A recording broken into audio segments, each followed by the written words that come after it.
কংগ্ৰেছৰ ভূপেন কুমাৰ বৰা অচল টকা নচলা ফটানুট। ভূপেন কুমাৰ বৰাৰ কথা কোনেও নুশুনে এতিয়া। এটা সময়ত কমিছন বৰা হিচাপে খ্যাত আছিল ভূপেন কুমাৰ বৰা। এই মন্তব্য কৰিছে বিহপুৰীয়া বিধানসভা সমষ্টিৰ বিধায়ক ডক্টৰ অমিয় কুমাৰ ভূঞে। সাংবাদিকে সোধাত এইদৰে ক'লে বিধায়কগৰাকীয়ে যে এতিয়া ভূপেন বৰাৰ কথা আৰু কোনেও গুৰুত্ব নিদিয়ে। সমষ্টিৰ অন্তৰ্গত তৰাজুলীৰ নপমুৱাৰ নামঘৰত আশীৰ্বাদ যাত্ৰাত অংশগ্ৰহণ কৰি বিধায়ক ডক্টৰ অমিয় কুমাৰ ভূঞে কয় যে দেশৰ প্ৰধানমন্ত্ৰী নৰেন্দ্ৰ মোদী ডাঙৰীয়াক তৃতীয়বাৰৰ বাবে দেশৰ জনতাই বিচাৰিছে।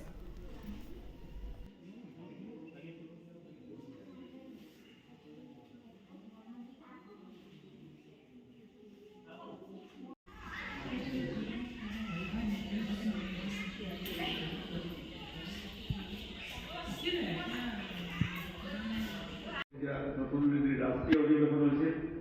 তেখেতে কৈছে যে এই দশকজোৰা ৰাষ্ট্ৰ হোৱাৰ পৰা যদি সুযোগ পাইছোঁ এগৰাকী আশীৰ্বাদ মৰম আৰু সহযোগিতাৰ বাবে তেখেতে তাৰ বাবে 150 কোটি ভাৰতীয়ৰ ওচৰত চিৰকৃতজ্ঞ।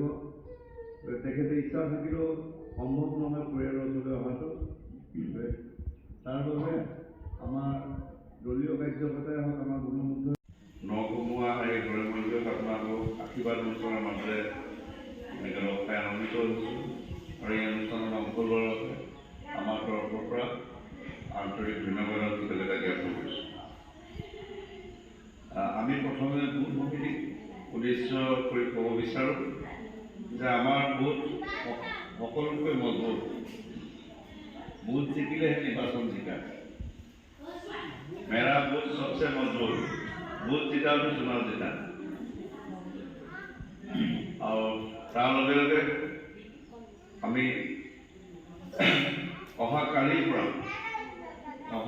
পৰা নাগৰিকক ঘৰে ঘৰে এই আশীৰ্বাদ যাত্ৰা লৈ যাবৰ কাৰণে আহ্বান জনাব আহিছোঁ। আৰু এই আশীৰ্বাদ যাত্ৰা আমি দেশৰ যশস্বী প্ৰধানমন্ত্ৰী নৰেন্দ্ৰ মোদী ডাঙৰীয়াৰ প্ৰতিনিধি হৈ যাম। বিশ্বই মানি আহিছে। আজি বিশ্বৰ সকলোবিলাক ৰাষ্ট্ৰই বিশেষ গুৰু হাজৰিকা প্ৰমুখ ভাষা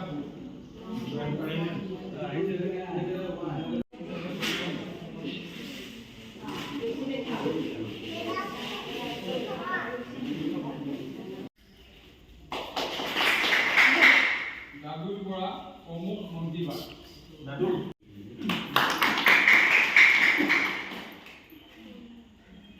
ইয়াৰ পিছতে উষাৰাণী তামুলী প্ৰমুখ।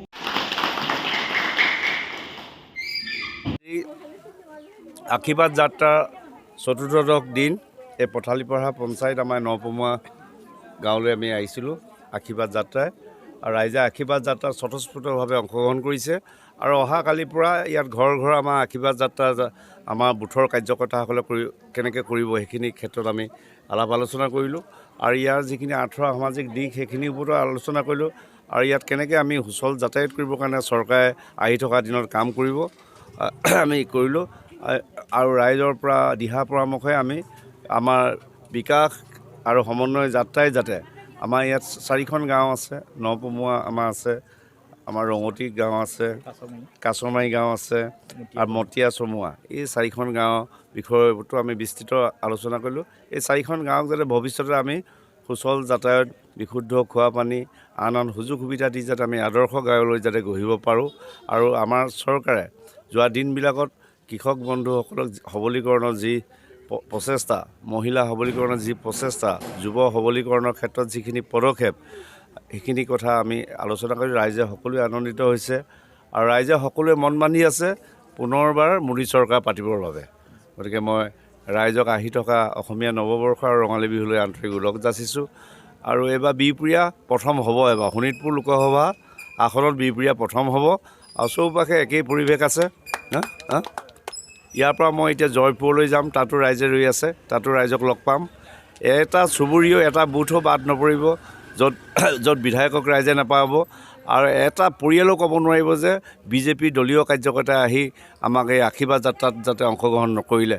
সেইধৰণে আমি ব্যৱস্থা কৰিবৰ কাৰণে উদ্যোগ লৈছোঁ। আৰু অচল পইচা, এতিয়া ভূপেন বৰা অচল পইচা তেখেতে টিভিত থাকে, মানুহৰ অন্তৰত নাই। তেওঁ নিজৰ কোনো দলৰ ভিছন নাই, কোনো মিছন নাই, যাৰ বাবে দলটোক এক কৰি ৰাখিব পৰা নাই। দলত প্ৰবল খহনীয়া হ'ল। তেওঁৰ গাৰেণ্টি দিব, তেওঁৰ নিজৰ গাৰেণ্টি তেওঁ নিজে দিব পাৰে নেকি? তেওঁ নিজৰ গাৰেণ্টিয়ে নাই।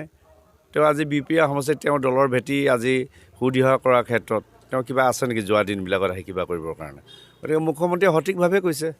আৰু মানহানি তেওঁনো কি সন্মান আছে? ইয়াততো বিপিয়া ৰাইজেতো তেওঁ 3বাৰ প্ৰত্যাখ্যান কৰিছে তেওঁ কমিশ্যনৰ উৎপাতত। গতিকে আমি এইটো বিষয়ে আৰু বেলেগ মন্তব্য ৰাখিব লাগে বুলি নাভাবোঁ।